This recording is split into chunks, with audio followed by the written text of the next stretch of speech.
여러분, 이 시간이요, 치료하는 시간입니다. 여러분, 기억하십시오. 이 시간은 굉장히 강력한 치료가 일어나는 시간입니다. 지금 저는 뭐 하냐면 치료사예요. 말씀의 치료사. 자, 오늘은 사도행전 3장에 있는 말씀을 보겠습니다. 사도행전 3장 제9시 시간에, 이 9시라고 하는 것은 유대인의 시간입니다. 여기에 더하기 6을 하면 오늘날 시간이 됩니다. 그러면 오후 3시가 되죠. 예.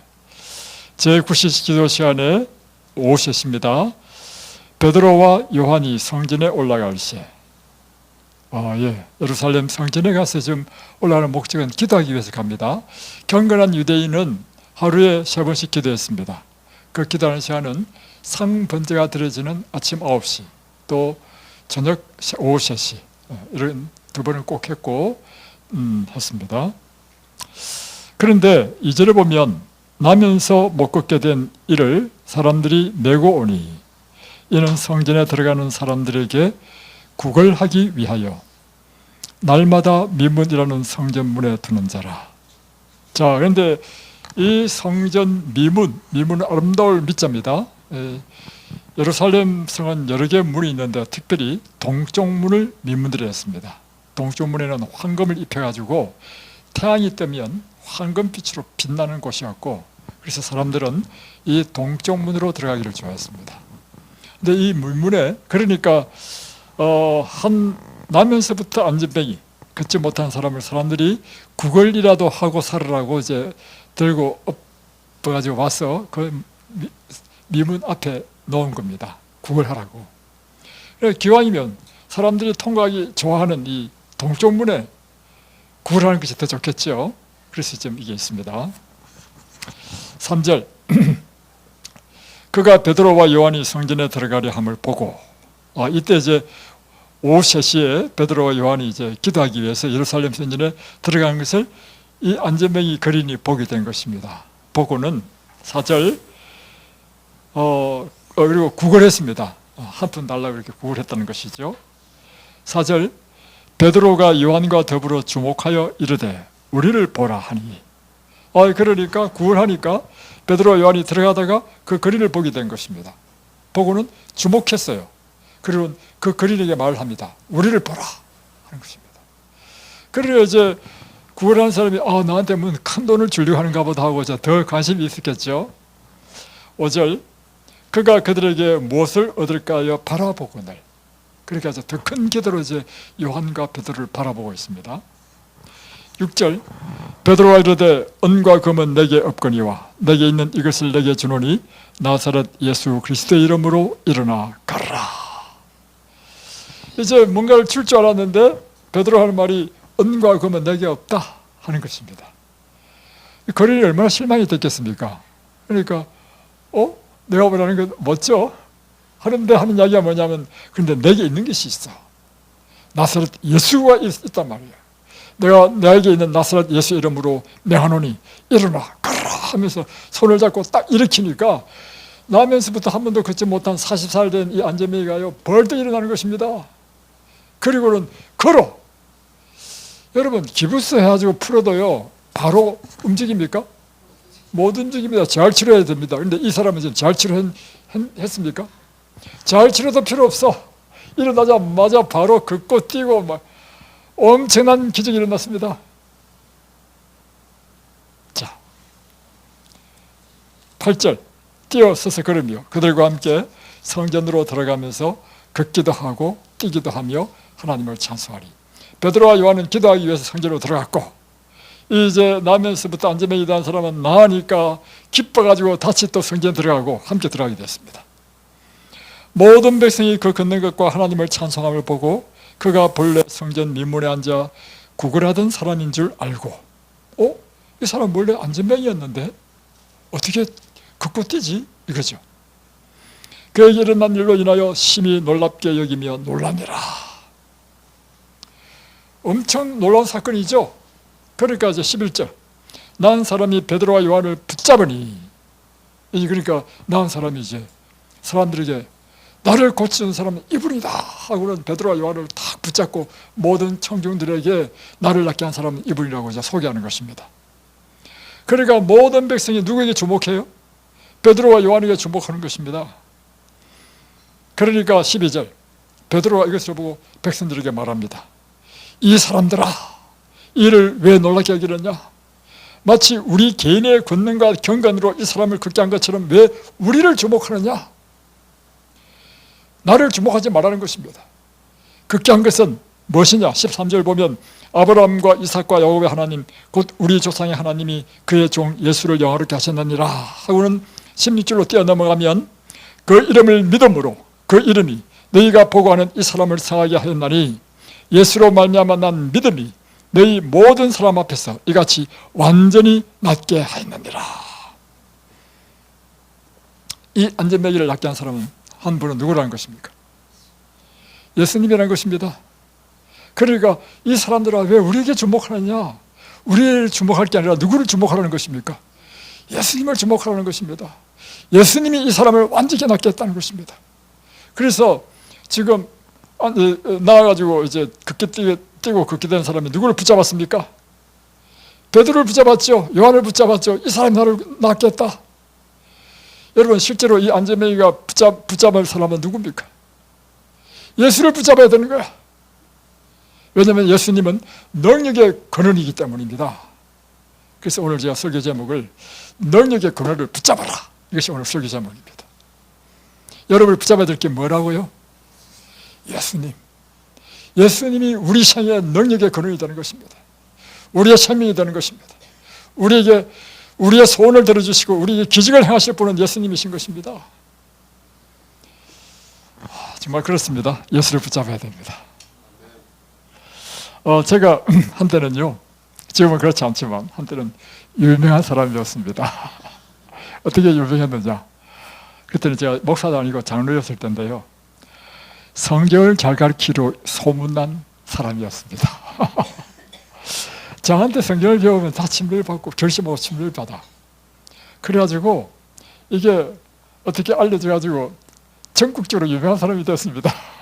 좀 창피하지만.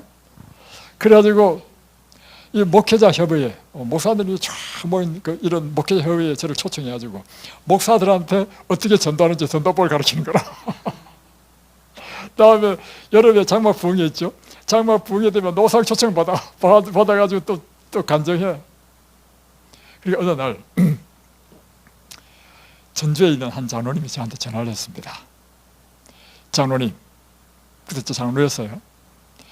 장로님이 아무래도 성경을 참 잘 가르치는가 봅니다.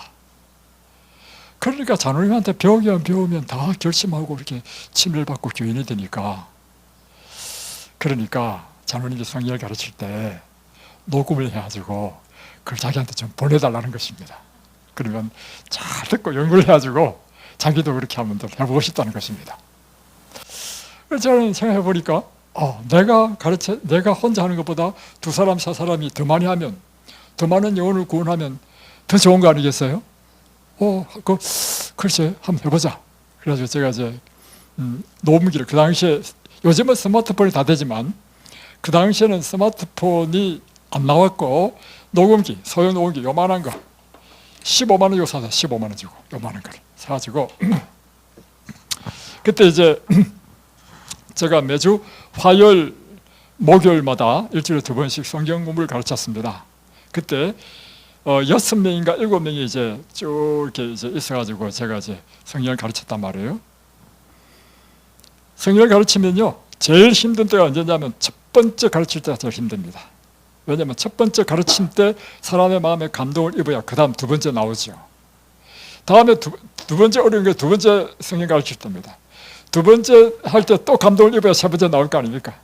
근데 세 번째까지만 딱 성공하면 그 다음부터 계속 나와. 그래서 이제 이분들은 이제 세 번째를 다 통과해가지고 이제 막 계속 나오시는 분이라. 그래서 이제 드디어 오늘 내가 이제 침례를 결심시키는 그런 성경 공부를 하는 날이었습니다. 이제 그때 이제 우리가 밀락교회를 개척해가지고 막 부흥이 잘 돼가지고 땅을 사고 교회를 막 크게 지었어요. 교회를 지을 때 2층에는 1층은 주차장, 2층에는 문화센터를 만들었습니다. 그래서 동네 사람들에게 쉽게 이 교회에 접근해서 우리가 봉사할 수 있는 것, 뭐 서양화, 동양화, 발관리, 또 어린아이, 뭐 영어 교실 뭐 이런 걸 쭉 했어요. 해가지고 막 일주일에 한 100명씩 대낮 그렇습니다. 이제 우리는 이제 3층이 이제 교회야. 그래서 이제 3층에서 이제 오전에 성경을 쫙 가르치고 있었습니다. 그런데 그날 갑자기 성경을 가르치는데 문화센터에서 서양화를 배우는 한 자매가 참 올라온 거예요. 어떻게 올라왔느냐? 원래 서양화는 화요일날 공부하는 날이 아닌데 이 집이 가까운 데 있어가지고 그냥 놀러 온 거라. 놀러 왔는데 이 문화센터는 그 총무가 있었습니다. 총무가 있는데 온 거라. 그러니까 지금 2층에서 3층에서 지금 성경 공부하니까 당신 한번 성경 배워보라고 한 거예요. 나는 성경 배우러 온 것이 아니고 그냥 놀러 왔다고. 그리고 나는 교회 다니는 때는 관심이 없다고. 이렇게 한 거라. 그런데 이 총무가요, 얼마나 끈질기게 설득했는지 하여튼 간에 강권해가지고 하여튼 데리고 왔어. 그래서 마치 그 꽂아놓은 보리자루처럼 딱 앉혀놓은 거야. 근데 한편 내 입장에서는 곤란해. 왜 곤란하냐면 이게 성경도요, 레파토리가 있는 거라. 서론, 본론, 결론이 있을 거 아니에요. 지금 서론, 본론 다 한 다음에 오늘 결론 내리는 날이야. 그런데 서론도 안 듣고 본론도 안 듣는데 결론 내리는 날에 또 앉아있으면 이게 되겠습니까? 내가 난감한 거야. 뭐 그래도 이제 한 사람 때문에 안 할 수 없고 쭉 했습니다. 이제 침례 거듭남에 대한 이제 설교였습니다. 이제 우리가 영적으로 다시 태어나는 걸 제가 이제 이야기하기 위해서 반드시 이제 파워포인트로 탁 띄우는 그림이 있어요. 왜냐하면 어떤 이제 아버지가 갓난 아기를 자기 무릎에 탁 올려놓고는 허무한 표정으로 바라보는 그 그림을 딱 띄우고는 여러분이 첫 자녀를 낳았을 때 여러분의 그 심정은 어땠습니까? 이렇게 질문을 던진단 말이에요. 그리고 답을 하게. 나는 이제 어떤 걸 기대했냐면 행복했다, 기쁘다 이런 기대했는데 의외로요, 여자들은요 그때 너무 아파가지고 잘 모르겠다. 또는 너무 아프니까 남편이 미웠다. 이런 사람도 있고요. 다양하더라고. 그래서 쭉 하다가 이제 새로운 사람한테 딱 질문하니까 이분이요, 막 팍 얼어가지고 막 답을 못하고 아주 난처한 표정을 짓는 것입니다. 그러니까 새로운 사람 당황시키면 안 되니까 얼른 옆에 사람으로 옮겼습니다. 질문을. 그리고 이제 그날 이제 설교할 때 다 녹음도 하고 녹음하면서 처음 녹음했습니다. 아주 분위기 좋았어요. 그래가지고 자 이제 침례받은 사람 손 들어 보십시오 딱 하니까 새로운 한 사람 제외하고 모두 다 손 다 들었어. 그러니까 저는 기분이 어떻겠어요? 행복하죠. 그래서 이제 마치고 이제 저는 제 사무실로 가고 이제 갔습니다. 가는 길에 오늘 내가 설교한 걸 한번 들어봐야 되겠다. 왜냐하면 나도 한 번도 들어본 적이 없어. 나도 궁금해. 그래서 이제 녹음기 가지고 저 딱 리시마 꼭거리가 딱 틀었는데 정말 못 듣겠더라고. 자기 설교요 못 듣습니다. 막 얼굴이 화끈화끈하고요, 뜨거워지고 막 창피하고. 보니까 설교를 하면 사람이 이렇게 쫙 나야 되잖아요. 저는 나가다가 3점으로 빠져가지고 엉뚱한 이야기 하다가 또 들어가고. 그리고 또 하나는 사람이 설교하면 좀 근엄하고 이렇게 해야 되는데 근엄한 면도 없고. 그리고 또 하나는 이게 제가 표준말을 쓴다고 아무리 노력해도요 표준말이 아니고요 제 사투리가 나오고요. 또 하나는 말이 너무 빨라. 그래서 어떤 때는요 내가 들어도 이게 무슨 말인가 잘 못 알아듣겠어. 듣는데요 막 진땀이 나면서 막 결국에는요 한 10분 듣다가요 탁 빼버렸습니다. 그러면서 제 마음에 캐셔마크가 딱 생기는 거라. 그런데 어떻게 이런 형편없는 설교를 듣고 사람들이 치매 결심을 했지? 그게 나한테 캐셔마크예요. 그리고는 제가 사무실에 갔는데 그때부터 일이 손에 안 잡히는 것입니다. 왜냐하면 제가 하나님께 너무 창피하고 하나님께 너무 죄송한 거라. 왜냐하면요, 제가 제 이야기는 뭐 저렇게 성경 잘 못 가르칩니다 이렇게 하지만 제 속으로 어떤 생각이 들었냐면 그래, 내가 아무래도 성경을 잘 가르치는가 보다, 이런 마음이 나한테 있었다는 거야. 나는 알잖아. 나는 내 마음에 어떤 마음이 있는지. 내가 딱 들어보니까 형편없어. 이건 내가 잘 가르쳐서 사람들이 결심한 게 아니야. 전적으로 하나님의 은혜였어. 그런데 내가 하나님의 그 은혜를 내가 도적질 해가지고 내가 잘 가르쳐서 마치 사람들이 결심한 것처럼 생각하고 있었다는 나 자신이 너무 하나님한테 죄송한 거야. 그때부터요, 제가 일이 손에 안 잡히고 마치 눈에서 눈물이 떨어지기 시작하는데 하나님께 너무 죄송해가지고 그때부터 회개 기도를 하는데 저녁에 저녁밥 못 먹었습니다. 그래가지고 밥이 목구멍에 안 들어가는 것입니다. 그날 잠을 자려면 잠도 안 오는 것입니다. 밤새도록 제가 하나님께 눈물을 흘리며 회개했습니다. 하나님, 앞으로 저는 절대로 그런 가당찮은 시건방진 생활을 하지 않겠습니다. 이 모든 게 하나님 은혜입니다. 제가 그동안 하나님 은혜를 도둑질했습니다. 제가 얼마나 울었는지 그날 밤에. 그때는 제가 40대였거든요. 그러니까 사람이 젊은 게 참 좋은 거라. 젊은 사람이 순수한 거라. 얼마나 울었는지 몰라. 하나님 앞에 죄송해가지고 그랬는데 그 다음날 놀라운 기적이 일어났습니다. 뭐냐면 그 전날에 처음 왔다는 그 자매 있죠. 그 자매가 또 미술 시간도 아닌데 또 문화 씨한테 온 거야. 또 총무를 또 만나러 온 거야. 그래서 근데 뭔가 할 말이 있어. 근데 말을 잘 안 해. 그러니까 총무가 물었어. 뭐 할 말 있으면 이야기해봐라고. 그러니까 나도 침례를 받을 수 있나요? 그래가지고 총무가 깜짝 놀라가지고 받을 수 있죠. 그런데 왜 그런 생각을 했냐고 물어봤어. 이 자매가 하는 말이 뭐냐면 어제 나 관심도 없는데 당신이 억지로 끌고 가지고 그냥 앉았단 말이야. 앉았는데 장로님이 나한테 딱 질문하는데 첫 아이를 낳았을 때 그 소감이 어땠냐고 물었는데 나는 진짜로 말할 수가 없다는 것입니다. 왜냐하면 이 자매가 나한테 고백하는데요, 자기는 인생의 행복이 뭔지 몰랐다는 것입니다. 왜 결혼해야 했느냐?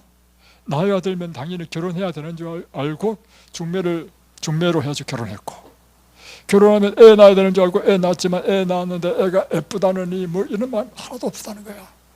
그러면서 애를 몇 명 낳느냐? 4명 낳았어. 4명. 낳기도 많이 낳았어. 그래서 그 자매를 제가 처음에 문화센터 왔을 때, 그런데 이 사람이 미대를 나왔어요. 미대. 그러니까 미대를 나왔으니까 이제 주부로서 이제 옛날 그 전공도 있고 하니까 이제 미술그리로 나온 거예요. 제가 처음 봤을 때 어떤 생각이 들었냐면 이 사람 우울증 환자다. 왜냐면요, 사람이 이렇게 보면 보통 사람은요, 우리 집사님 참 매력적이야. 집사님은요 언제나 생글생글 웃어.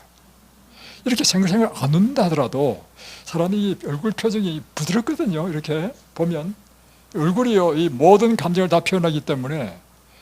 근데 이 자매는요 마치 인두로 지져버린 것처럼 이게 표정이 없어. 나는 어떻게 생각했냐면 저 사람 우울증 환자가 아닌가. 근데 처음 만났을 때 그런 생각이 들었단 말이에요. 아니나 다를까 이 사람의 고백하는 걸 들어보니까 정말로 인생의 행복도 모르고 애 낳는데 애가 예쁘다는 생각도 없고 그래 살았다는 거야. 그런데 어젯밤에 그 이야기 듣고 거듭남에 대해서 설교를 잘 들어보니까 자기 집에 가서 느낀 게 뭐냐면, 내가 사는 것이 짐승 같은 삶과 삶이 똑같지 않느냐. 짐승과 내가 다를 바가 뭐 있냐. 거듭나야 된다면 내가 거듭나야 되지 않냐. 밤새도록 여자가 그때는 고민한다고 잠을 한 잠도 못 잤다는 것입니다. 누가 하신 일입니까? 이 자매가요 심해봤고요. 사람이 완전히 180도 확 다 바꿔졌어요. 그래가지고 이제 그때부터 교회 나오는 것이면 그게 제일 최고의 행복이에요. 그러니까 그 남편이, 부인이 너무 바뀐 거야. 그러니까 여보 서울지 할 필요 없어. 다시 교회 가. 남편이 아주 착한 남편이야. 교사야 남편이. 뭐 하여튼 부인이 새로운 인생의 행복을 찾았으니까 교회 간다면 적극 지원했어. 그래서 나중에는 남편까지 다 인도했습니다. 애 4명 전부 다 몽땅 다 인도하고. 여러분, 누가 하신 일입니까?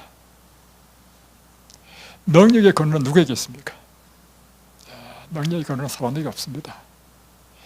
하나님의 역사, 하나님의 능력이 이 세상에 사람의 마음도 감동시키고 이 세상의 모든 일을 이룬다는 것입니다. 제가 사실은 이렇게 이제 교회 장로로서 있다가 이제 목사가 된 것은요, 집사 때부터 특별히 새해마다 말씀을 쭉 연구하다 보니까 하나님의 뜻이 분명해. 제가 새해마다 저는 뭐 청년 때부터 시작해서 교회 들어온 이후부터 새해마다 말씀을 읽는 것이 제 하루 일과입니다. 그런데 제가 성경을 읽고 또 읽고 또 읽어도요, 하나님의 뜻은 분명해. 그것은 예수님께서 이 땅에 오신 그 목적처럼 인류를 구원하는 일이 하나님의 뜻이야. 그래서 저는 집사 때부터 하나님의 뜻은 영혼을 구원하는 일이다. 그래서 집사 때부터 집집 방문 다니고 열심히 했습니다. 그러다가 성경은 이제 내가 집집 방문해서 사람을 이제 만나면 이제 목사님께 딱 이렇게 이제 인도하면 목사님이 이제 성경 가르치고 이렇게 하는 줄 알았단 말이에요. 근데 어느 날 집집 방문해서 이제 한 사람을 이제 인도를 했는데 교회까지 나왔어. 근데 목사님이 성경을 안 가르쳐. 목사님이 바쁘셨던가 봐. 그 다음 주도 안 가르치고 그 다음 주도 안 가르쳐. 제가 어느 날 기도하는데 어떤 마음이 들었냐면, 내가 이 사람에게 내가 성경을 한번 가르쳐보면 어떨까. 그래서 목사님께 이야기했죠. 목사님, 제가 집사였습니다. 자, 이런 마음이 들었는데 제가 이 남자를 내가 좀 성경을 가르치면 어떻겠습니까? 좋다고. 당신 한번 해보라고. 그런데 나는 한 번도 해본 적이 없단 말이에요. 어떻게 가르쳐야 될지도 몰라. 그래서 이제 이런 종교서를 파는 서예라고 하는 것이 있습니다. 그것에 가지고 요만한 책이 있는데 기본 성경교리라는 책을 하나 샀어요. 가지고 제1장이 하나님의 말씀, 제2장은 천지창조, 제3장은 하나님, 제4장은 죄의 시작, 이렇게 쫙 나가거든요. 이제 그 사람과 약속을 하고 그 사람이 가까이 있는 우리 집사님한테 이야기했습니다. 집사님, 당신 집에서 이 사람을 좀 공부를 해야 되겠습니다. 그러니까 그렇게 하시라고. 그래서 집에서 열심히 이제 일과를 공부했습니다. 일과를 쫙 공부하고 나서는 이제 그 다음날 딱 가지고 이제 일과를 가르쳤어. 저는 처음 하는 것이죠. 또 그 다음날 또 이과를 또 싹 집에서 열심히 공부했어. 공부하고 또 가르쳤어. 저는요, 처음 경험이죠. 성령이 임하는 것이 이런 것이구나. 그걸 제가 보게 됐습니다. 이 남자가요, 닭똥 같은 눈물을 툭툭툭 떨어뜨리면서 막 해결하고 기도를 시키니까 기도가 얼마나 감동적인지. 그래가지고 그 옆에 집 빌려준 그 집사님이 있죠. 집사님이 원래 그렇게 우리 그 당시에 제가 다녔던 교회의 교원이 아니었는가 모르겠어요. 있는가 그건 잘 모르겠는데, 하여튼 열성적이지 않았어. 옆에 있는 분이 성경 공부하는 걸 가만히 듣다가 이분이 마음에 불이 붙어버린 거야. 그때로부터요, 평생 제 전도 파트너가 됐습니다. 또 한 사람이 더 있는데요, 장로님 부인입니다. 장로님 부인이 이제 무소전도를 하는데 어떤 사람이 이제 관심을 가져가지고 이 사람 성경을 가르쳐야 되겠다 해가지고 이 동네 성경 잘 가르치는 사람 누가 있는가 하니까 권장로가 있다. 아주 저를 소개받아가지고 이제 같이 가게 됐어. 그때 저는 집사님의, 장로님의 부인을 처음 만난 거야. 집사님 만나가지고 이제 그 집에 갔어. 그 사람을 성경 과목 가르치는데 이 집사님이 이 부인이 감동을 받은 거야. 그래가지고 이 부부가 우리 교회로 왔습니다. 개척교회 와가지고, 그래가지고 그때 이제 그 두 분이요, 저 평생 제 전도 파트너였어요. 전도 파트너. 이 두 분이 일을 다 하고 저는 그냥 성경을 가르쳤어요. 그런데 제가 그래서 그때로부터 어떤 일이 나냐면 이분이 막 성령이 받아가지고 집에 가가지고 술, 담배 다 끊어버리고 다음에 안 하던 막 청소를 하고 사람이 확 바뀌어버렸어. 부인이 놀래가지고 내 남편이 왜 바뀌었나? 나도 그냥 한번 가봐야 되겠다. 부인이 또 왔어. 또 부인이 또 성령을 받아버렸어. 그러니까 또 이 사람이 또 자기 친구를 또 데리고 와. 그때로부터요 제가 이제 계속해서 성령을 가르쳐 선교사가 됐습니다. 근데 제가 드리고자 하는 말씀은 뭐냐면 이것입니다. 왜 이런 일이 났는가? 제가 처음 성경 공부 가르칠 때요 제 처가요 내 남편이 처음 성경 공부를 가르치니까 남편을 위해서요 그날 하루 종일 기도했대. 결국에는 여러분 그분이 성령 받은 것은 무엇 때문에 성령 받았습니까? 능력의 근원이신 예수님을 붙잡으니까 예수님께서 능력을 주셔서 된 것입니다. 사람의 능력이 있는 것이 아닙니다, 여러분. 참 재밌는 일이 많은데요. 그래서 그렇게 하다가 나중에 이제 교회를 개척하라는 음성을 듣고 교회를 개척하게 됐습니다. 처음 해보는 일이잖아요. 해본 적이 없잖아요. 어떻게 해야 될지 모르잖아요. 그러니까 제가 누구를 의지할 수밖에 없습니까? 하나님을 의지할 수밖에 없어. 그래서 새벽에 나오면서부터 밤 잘 때까지 계속 기도했습니다. 하나님, 이거 제가 처음 해봅니다. 저는 할 줄도 모릅니다. 그런데 교회를 개척하는 목적은 예수님처럼 영혼을 구원하기 위해서 교회를 개척하는 것이 아닙니까? 그런데 누가 지금 이 학고방 같은 처음 교회 개척할 때요 그 교회 크기가 요 학고방만 했습니다. 이 안에 사왔던 간에 모든 걸 밥도 먹고 다 해결하는 조그만 교회. 누가 이런 곳에 오겠습니까? 하나님께서 안 보내주시면 방법이 없는 거죠. 그래서 하나님께서 영혼을 보내달라고 기도를 가지리 했습니다. 그랬더니요 40대 한 사람이요 이 교회 첫 예배 드릴 때 자기 말 찾아오는 거야. 그래서 당신 어떻게 여기 오게 됐습니까? 물어봤어. 제가요 지금까지 이 일 저 일 다 해봤는데요 하는 일마다 되는 일이 없어가지고 어떻게 하면 좀 팔자가 필까 생각했는데 어떤 사람이 이야기하기를 개척교회 가면 일이 잘 된다더라.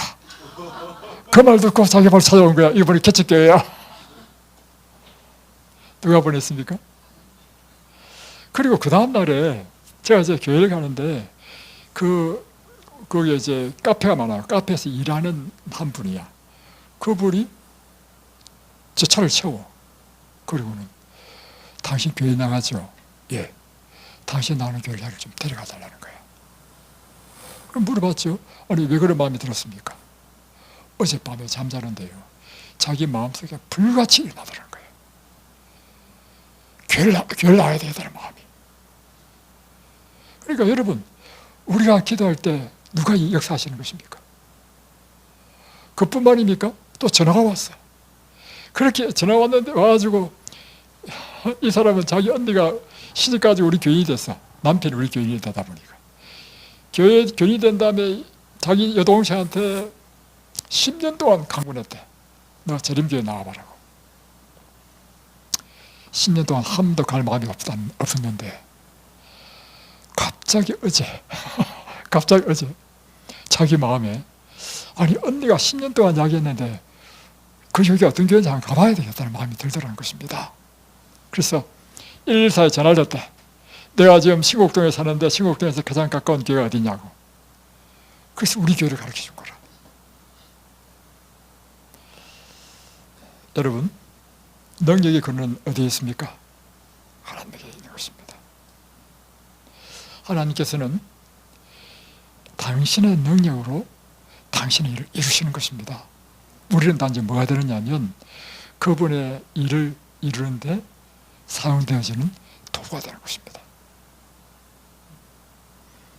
또 장로님 보니까 정말 재미있는 추억이 기억나는데 그렇게 막 이제 만나는 사람마다 이제 이렇게 막 이제 만나기만 하면 다 이제 믿고 이제 침례를 받고 이러니까 얼마나 신납니까? 그러니까 교인들이요. 뭐 뭐 사돈에 8천만 있으면 나한테 인도해. 근데 이제 장로님 어느 날 그냥 이제 저한테 이야기하기를, 우리 누님이 하남에 사는데 우리 누님을 좀 전도를 해달라는 것입니다. 그래서 그래요? 좋습니다. 그러면 장로님이 퇴근할 시간 맞춰가지고 저녁 먹고 7시에 하남까지 갔습니다. 차 타고 한 30분 걸렸죠. 갈 때 이제 딸기를 다 사가지고 갔습니다. 이제 인사를 드리고 또 이제 뭐 동생, 친동생, 친누나니까 이제 저를 소개하고 저도 이제 인사하면서, 누님, 지금부터 성경을 공부하겠습니다. 왜냐면 제 전도법은요, 다른 게 없습니다. 말씀을 가르쳤으니 말씀에 이게 어셉트돼야 이게 교육이 될 거 아닙니까?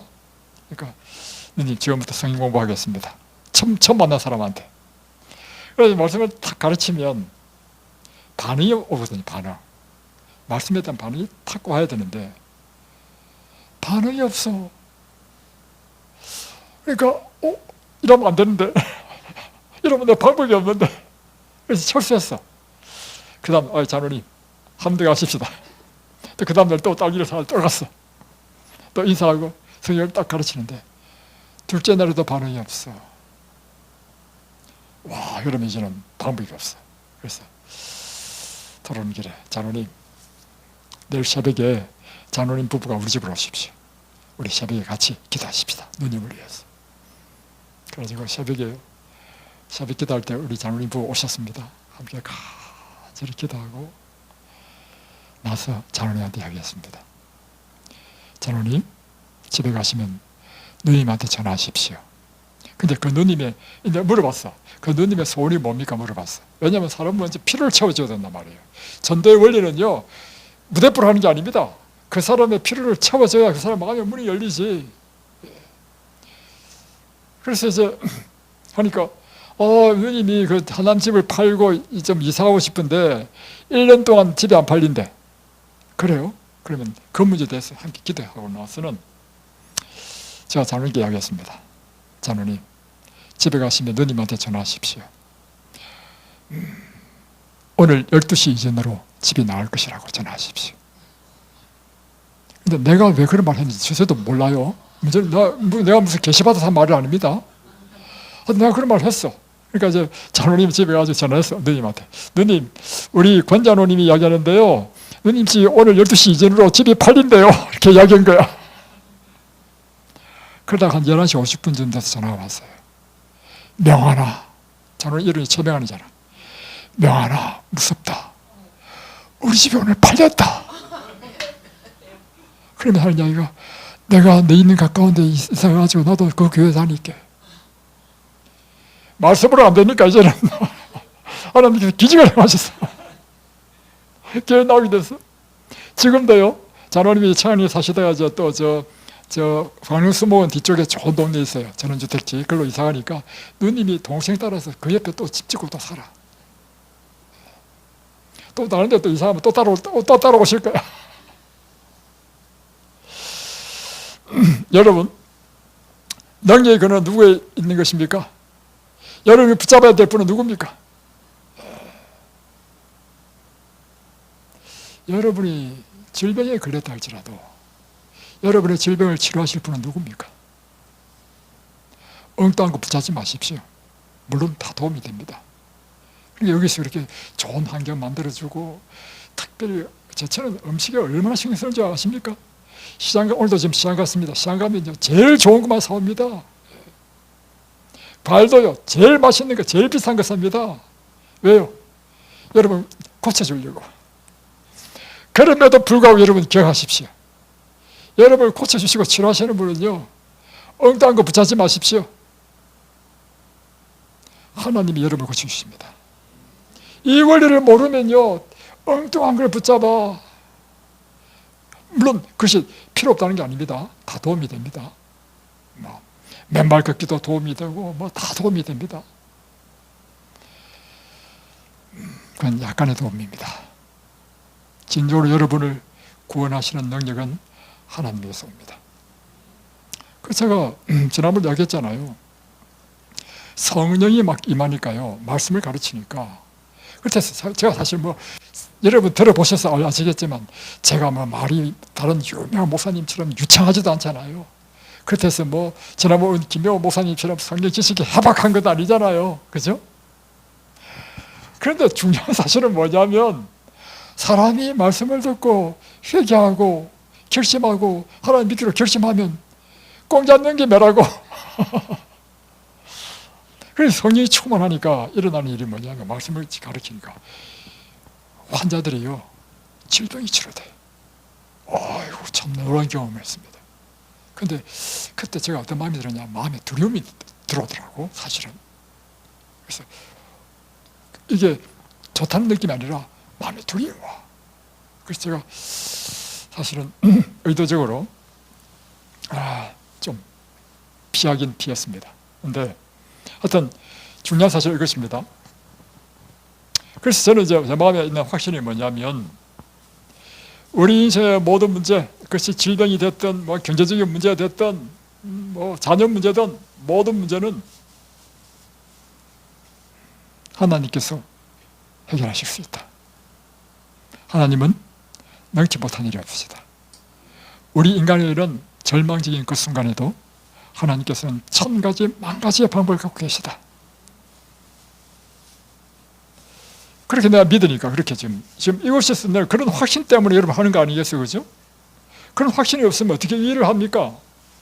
저는 그 확신 때문에 합니다. 그런데 제가 이제 그렇게 열심히 이렇게 그렇게 실제로 이야기하고 하다가 내가 지난번에 이야기한 것처럼 저하병이 났어. 이 병은 응급 환자야. 빨리 응급실에 가야 돼.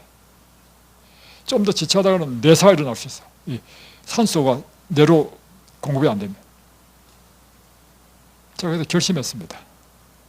내가 사람들에게 가르친 것처럼 내 삶 가운데 문제가 생겼을 때 하나님께서 나를 고쳐주신다는 경험을 내가 직접 해야만이 그 다음에 내가 다른 사람에게 자신 있게 이야기할 수 있겠다.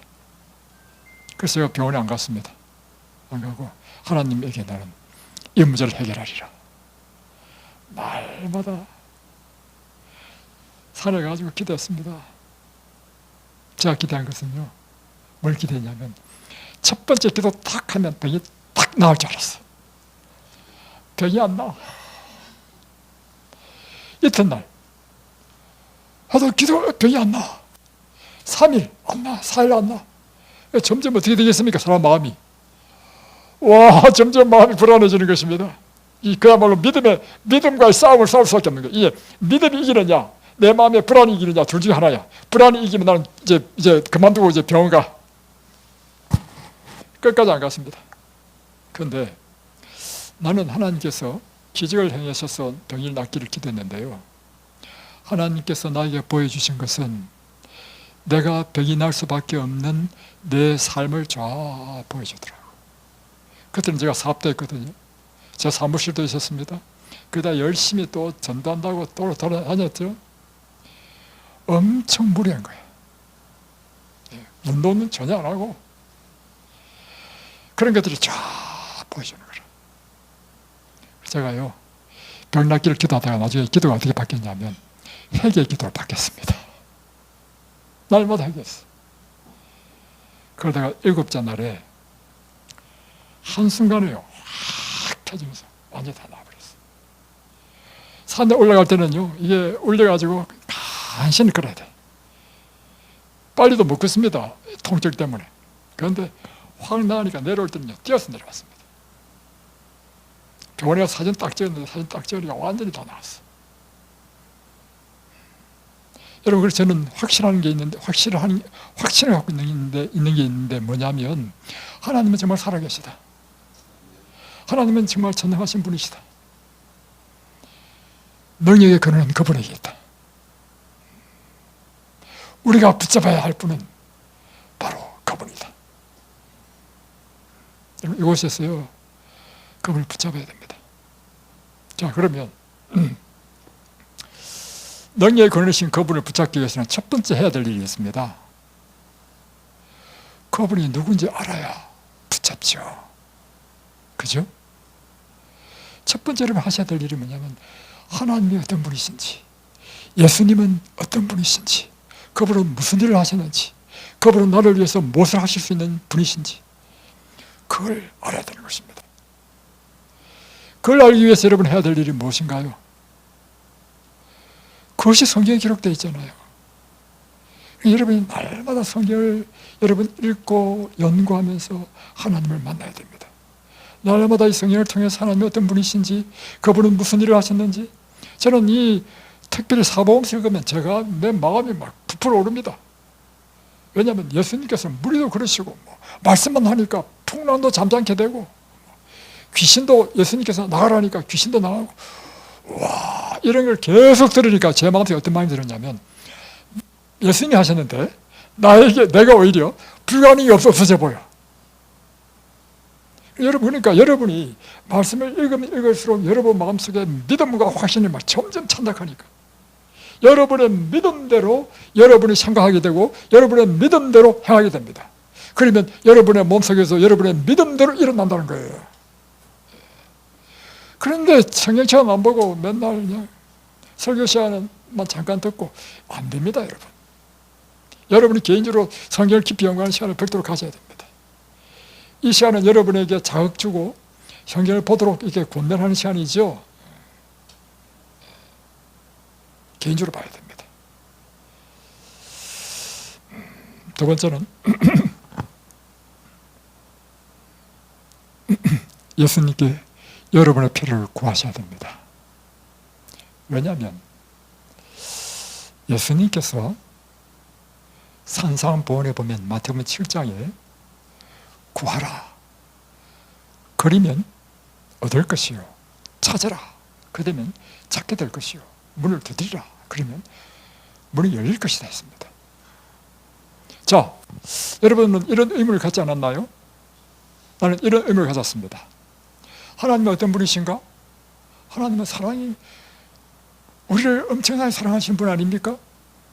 그래서 요한복음 3장 16절에 뭐예요? 하나님이 세상을 이처럼 사랑하사, 이 세상이라는 의미는요, 하나님이 아브라함만 사랑했다, 야곱만 사랑했다, 이런 뜻이 아닙니다. 세상의 속에는요, 이 세상의 모든 사람을 사랑한다는 뜻입니다. 하나님은 그러니까 누구도 사랑해요? 오늘 나도 사랑한다는 거야. 나를 사랑하는데 어떻게 사랑했다는 것입니까? 이처럼이 뭐예요? 내가 너를 위해서 십자가에 죽기까지.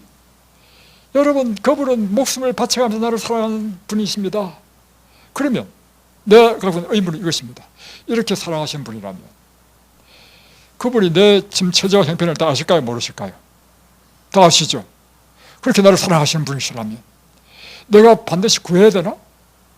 다 알면 비밀 알아서 그냥 다 해결해 주시면 되지? 이런 생각이 안 들어요. 저는 이런 의문이 들던데요. 그런데 하나님께서 말씀하시기를 우리의 처지를 아시고 우리를 이처럼 목숨을 바쳐서 우리를 사랑하신 그분이 있으더라도 그분이 하실 수 없는 일이 있습니다. 뭘 하실 수 없을까요? 우리의 의사와 관계없이 그분이 마음대로 강제하실 수 없다는 것입니다. 강요하실 수 없는 것. 자기 마음대로 막 이렇게 하실 수 없는 분이 하나님이십니다. 왜요?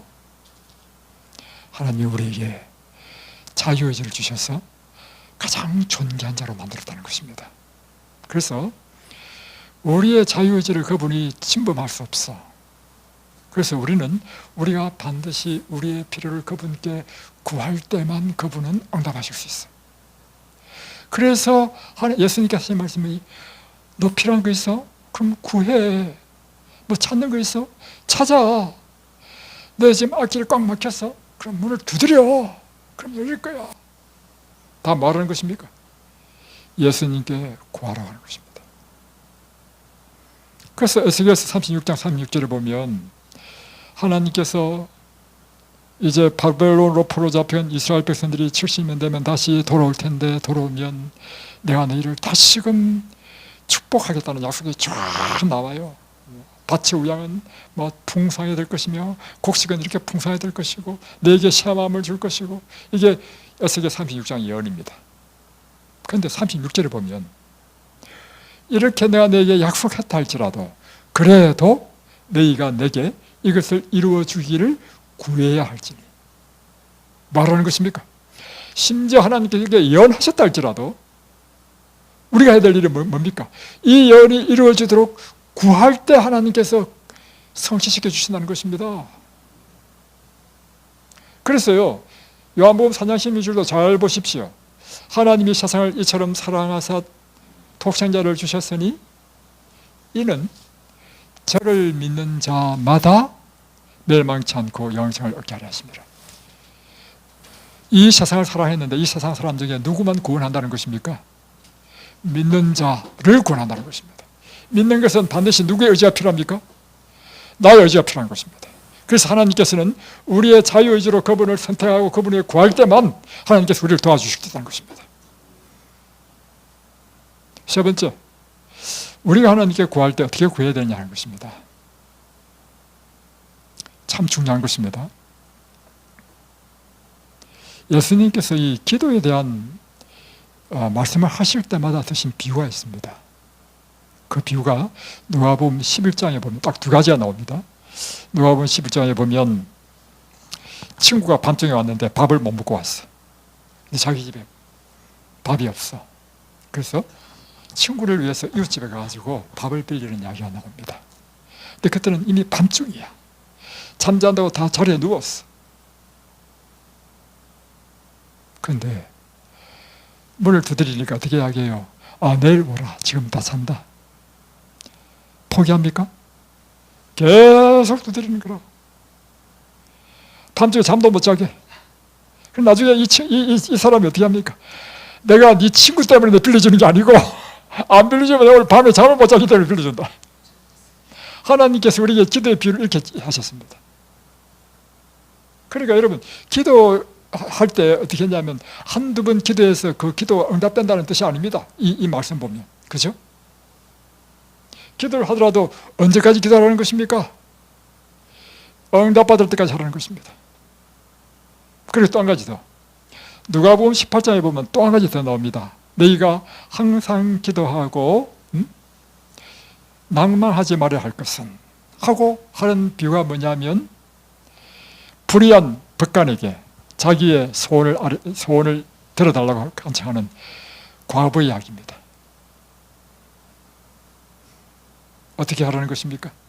갈 때마다 하니까 이 불의한 재판관이니까 쉽게 표현하면 정의롭지 못한 사람이죠. 이 사람이 어떤 사람이냐면 딱 보고 이 사람이 돈이 있을 것 같으면 뇌물을 받고 그 사람 뜻대로 해주고, 근데 과부는 돈이 없어. 근데 딱 들어보니까 그 말을 맞기는 맞아. 근데 그 말 들어줘봐도 나한테는 뭐가 없어요? 이익이 없어. 그러니까 안 들어줘. 근데 또 와. 그러니까 이 사람 두 번 다시 못 오도록 막 인격적 모욕을 팍 가했어. 이러면 보통 사람 안 오잖아요. 셋째 날 또 와. 그러니까 더 이제 모욕 줬어. 그러면 보통 사람 같으면 안 옵니다. 이런. 그럼에도 불구하고 이 사람은 배알도 없어. 아무리 막 모욕당해도 관계없어. 날마다 찾아오는 거라. 나중에는요, 재판관이요, 이 여인의 발자국 소리만 들어도 가슴이 두근두근거리는 거라.